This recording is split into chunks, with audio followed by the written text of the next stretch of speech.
వీక్షకులందరికీ నమస్కారం. అక్టోబర్ నెలలో ధనురాశి వారికి ఏ విధమైనటువంటి ఫలితాలు కలగబోతున్నాయో మనం ఈ వీడియో ద్వారా క్లుప్తంగా తెలుసుకునే ప్రయత్నం చేద్దాం. ముఖ్యంగా ఈ మారేటువంటి గ్రహగతులను దృష్టిలో పెట్టుకుంటే 10వ తారీఖు గురుడి యొక్క వక్రగతి ఇది ధనురాశి వారికి అత్యంత శ్రేయోదాయకమైనటువంటి ఫలితాలను ఇవ్వబోతూ ఉన్నది.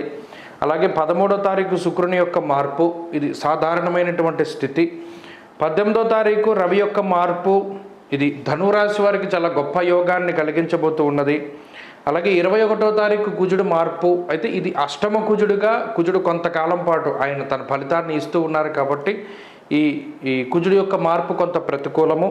30వ తారీఖు బుధుని యొక్క మార్పు. ఇలా ఈ గ్రహస్థితిని బట్టి చూసినప్పుడు చాలా కాలం తర్వాత అంటే దాదాపుగా 4 నెలల తర్వాత రవి యొక్క బలం దిగ్బలయుక్తుడైనటువంటి రవి దశమ కేంద్రంలో సంచరించడం ఒక గొప్ప బలమైతే గురుడి యొక్క స్థితి ధనురాశ్యాధిపతి అయినటువంటి గురుడు నిజంగా ఈ రాశి వారికి గురుబలం వచ్చినప్పటికీ గురుడి యొక్క వక్రగతి అతిచారాలు లేదా ఆ కరోనా టైంలో లేదా దాన్ని దాటిన తర్వాత పంచమ గురుడు ఇవేవి కూడా పూర్తి స్థాయిలో గురుబలాన్ని ఇవ్వలేకపోయాయి.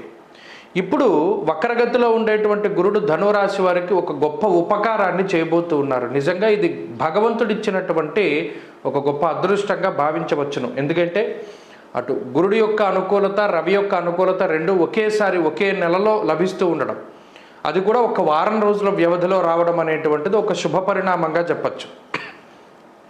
ఏలినాటి శనిని అత్యంత ఎక్కువ కాలం ఇప్పటికీ సైతం ఏలినాటి శని ప్రభావానికి లోనవుతూ ఉన్నటువంటి రాశి ధనురాశి దాదాపుగా 8-9 సంవత్సరాలు అయిపోతూ ఉన్నది.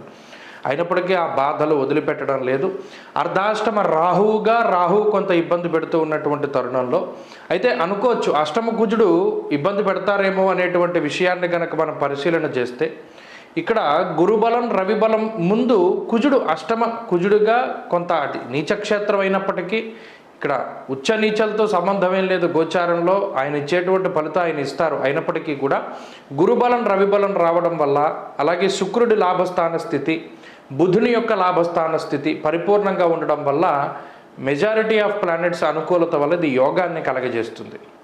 ఈ మాసంలో గమనించండి విజయదశమి దగ్గర నుండి అంటే ఏదైనా వాహనం కొనుగోలు చేయడము గృహప్రవేశాదులు శుభ కార్యక్రమాలు సంతానానికి సంబంధించినటువంటి విషయాలు ఉద్యోగంలో ఉన్నతమైనటువంటి స్థితి అలాగే ఇప్పటివరకు అసలు ఉంటుందా పోతుందా అనేటువంటి సందిగ్ధంలో ఉన్నటువంటి ఉద్యోగం నుంచి ఒక మంచి ప్యాకేజీలో ఉండేటువంటి ఉద్యోగానికి వెళ్ళేటువంటి స్థితి అలాగే వ్యాపారాభివృద్ధి ఆర్థికాభివృద్ధి అనేటువంటి అంశాలన్నీ కూడా ఈ మాసంలో ఎక్కువగా ధనురాశి వారికి కనబడబోతూ ఉన్నాయి. ఆర్థిక పరిస్థితుల్లో ఎదుగుదల ప్రత్యేకించి ఆరోగ్యంలో ఎదుగుదల దశమంలో రవి ఉండడం దిగ్బలయుక్తుడైనటువంటి రవి ఉండడం వల్ల అర్ధసిద్ధి సదారోగ్యం బంధు సంతోషవర్ధనం ఇది జీవితంలో ఒక రకమైనటువంటి ఆత్మవిశ్వాసానికి కారణమవుతుంది. మనం ఏదైనా ఒక పని తలుచుకుంటే అది పూర్తి చేయగలిగేటువంటి స్తోమత సత్తా తెలివితేటలు నాలో ఉన్నాయనేటువంటి విషయాన్ని ఈ గ్రహస్థితి మీకు గుర్తు చేస్తూ ఉంటుంది. బద్ధకాన్ని వదిలిపెట్టి వాయిదా పద్ధతులను వదిలిపెట్టి రంగంలోకి దిగి నేరుగా పని చేయగలిగితే ధనురాశి వారు అనుకున్నటువంటి పనులన్నీ పూర్తి చేయడానికి అక్టోబర్ చాలా గొప్పగా ఉపయోగపడుతుంది. లాభస్థానంలో బుధుడు స్థితిరై ఉండడం వల్ల ఎవరైనా విదేశీయానానికి సంకల్పం చేసి అంటే ఉద్యోగరీత్యా వేరే దేశం వెళ్ళాలి చదువుకి వేరే దేశం వెళ్ళాలి ఇటువంటి విదేశీయానానికి సంబంధించినటువంటి అనుకూలతల కోసం ప్రయత్నం చేస్తూ ఉన్నా లేదా విదేశాల్లో ఉండే ఉద్యోగం కోసం కానీ అక్కడ స్థిర నివాసం కోసం కానీ సిటిజన్షిప్ కోసం కానీ ఎవరైనా ప్రయత్నం చేస్తూ ఉన్నా వారందరికీ కూడా ఈ అక్టోబర్ నెలలో కొంత శుభవార్తలు వినేటువంటి పరిస్థితులు గోచరిస్తూ ఉన్నాయి.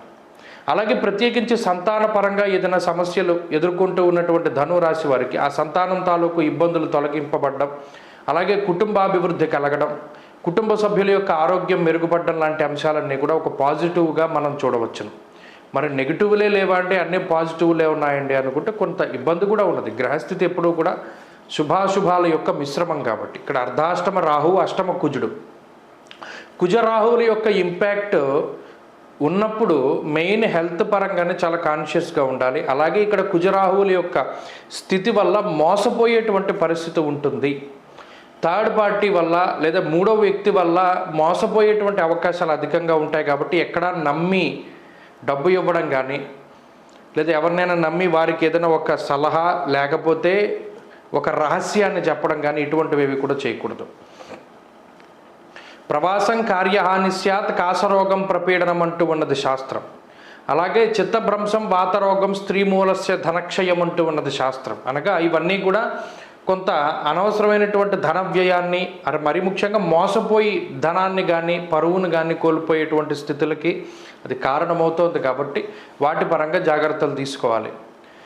తెలియనటువంటి వ్యక్తుల దగ్గర వారు ఏదైనా మీకు ఇతరుల మీద చాడీలు చెప్పినప్పుడు అనుకోకుండా వారి దగ్గర మాట్లాడుతూ ఉండడం, ఇటువంటివి ఏవి చేయకూడదు. అలాగే ఎవరికైతే మీరు నమ్మకస్తులుగా ఉన్నారో వారిని మిమ్మల్ని వేరు చేద్దామని మిగతా వారు సంకల్పం చేస్తూ ఉంటారు.